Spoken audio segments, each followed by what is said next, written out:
Hello दोस्तों, the knowledge YouTube channel में आपका बहुत बहुत स्वागत है। आज की वीडियो दोस्तों बहुत ही इंटरेस्टिंग होने वाली है, क्योंकि आज मैं आपको एक ऐसी कहानी बताने जा रहा हूँ जिसे एक अच्छी स्वास्थ्य रखने के लिए हमें बहुत मोटिवेशन मिलेगी। और सबसे पहला सुख है निरोग शरीर, यानी शरीर स्वस्थ रहेगा तभी हम सभी सुख सुविधाओं का आनंद ले सकते हैं। अगर कोई बीमारी हो गई तो सारे सुख किसी काम के नहीं आते हैं। शरीर को स्वस्थ रखने के लिए शारीरिक मेहनत करना बहुत जरूरी है। तो इस कहानी को पूरा जरूर सुनिएगा। पुराने समय की बात है। एक राजा के पास सुख सुविधाओं की सारी चीजें थी। राज्य समृद्ध था। राजा के पास विशाल सेना थी।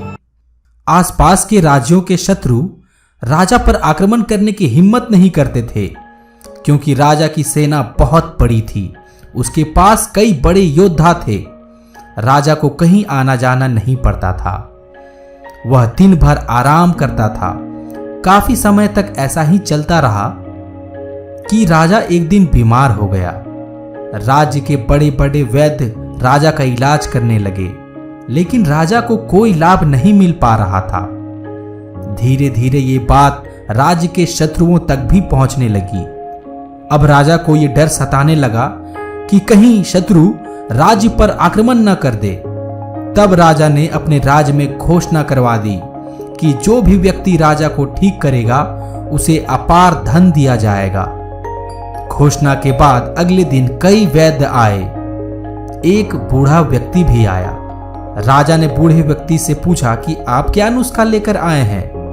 बूढ़े ने कहा कि राजन, आप किसी स्वस्थ व्यक्ति के वस्त्र पहनेंगे तो तुरंत ठीक हो जाएंगे।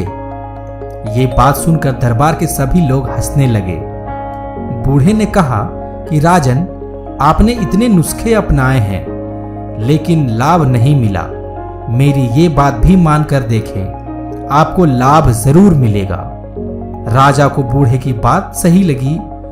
उसने पूर्ण स्वस्थ व्यक्ति को ढूंढकर उसके कपड़े लेकर आने का आदेश मंत्रियों को दे दिया। मंत्रियों ने पूरे राज्य में स्वस्थ व्यक्ति को ढूंढना शुरू कर दिया। बहुत खोज के बाद एक व्यक्ति के बारे में पता चला। ये बात राजा को बताई गई तो राजा खुद उस व्यक्ति के पास पहुंचे। और दोस्तों, वह एक गरीब किसान था। दिन का समय था। वह खेत में मेहनत कर रहा था। राजा ने उसे बूढ़े व्यक्ति की बात बताई तो गरीब किसान ने तुरंत अपना फटा और गंदा कुर्ता उतारकर राजा को दे दिया। कुर्ते में से किसान के पसीने की बदबू आ रही थी। राजा ने थोड़ा विचार किया तो उसे समझ आ गया कि उस बूढ़े व्यक्ति ने ये उपाय क्यों बताया। दरअसल राजा कोई भी शारीरिक मेहनत नहीं करता था। बूढ़े व्यक्ति के उपाय का संकेत यही था कि राजा को शारीरिक मेहनत करनी चाहिए। राजा को भी पसीना बहाना चाहिए। सुख सुविधाओं से शरीर स्वस्थ नहीं रहता है। शरीर के लिए मेहनत भी बहुत जरूरी होती है। ये बात समझ में आते ही राजा ने उस बूढ़े को बुलवाया और सम्मानित किया। इसके बाद से राजा भी रोज शारीरिक मेहनत करने लगा और कुछ ही दिनों में वह पूर्ण स्वस्थ हो गया। दोस्तों, अच्छा स्वास्थ्य हमेशा एक नई ऊर्जा देती है। इसीलिए अपने स्वास्थ्य पर हमें हमेशा ध्यान देना चाहिए। स्वास्थ्य की अनदेखी करना किसी भी लिहाज से ठीक नहीं है। दोस्तों, अच्छा स्वास्थ्य बनाना कोई एक दिन का काम नहीं है, पर कुछ प्रभावी तरीके हैं जिनसे आप अपने स्वास्थ्य को बेहतर बनाने के लिए प्रयास कर सकते हैं। जैसे कि अपनी इम्यून शक्ति को मजबूत रखें। हमारा इम्यूनिटी सिस्टम जितना शक्तिशाली रहेगा उतना ही हम रोगों से मुक्त रहेंगे। बहुत सारे रिसर्च इस बात पर सहमत हैं कि किसी भी संक्रामक रोग के विरोध सर्वोत्तम सुरक्षा के लिए शक्तिशाली क्षमता होना आवश्यक है। तो अच्छा भोजन एवं आहार लें।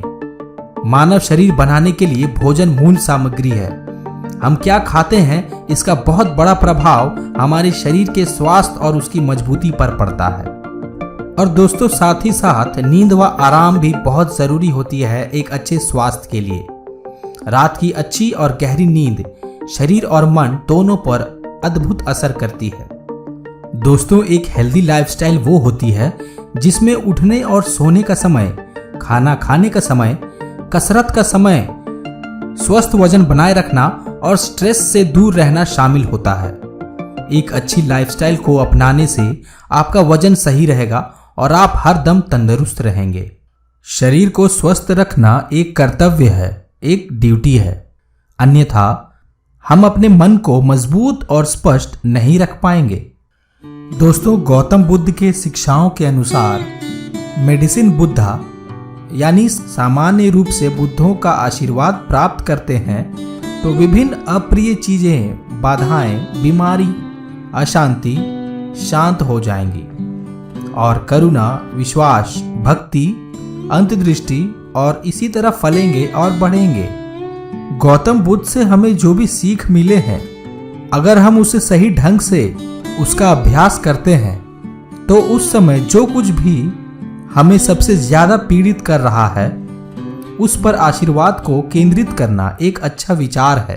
उदाहरण के लिए, यदि हमें कोई विशेष शारीरिक समस्या हो रही है या एक बीमारी या कोई अन्य शारीरिक समस्या या एक विशेष मानसिक समस्या या कोई कलेश या किसी भी प्रकार का तनाव या विशेष चिंताएं, तो हमें गौतम बुद्ध से सिखाए उन आशीर्वाद के अवशोषण पर ध्यान केंद्रित करना चाहिए ताकि उन चिंताओं से हमें छुटकारा मिल सके।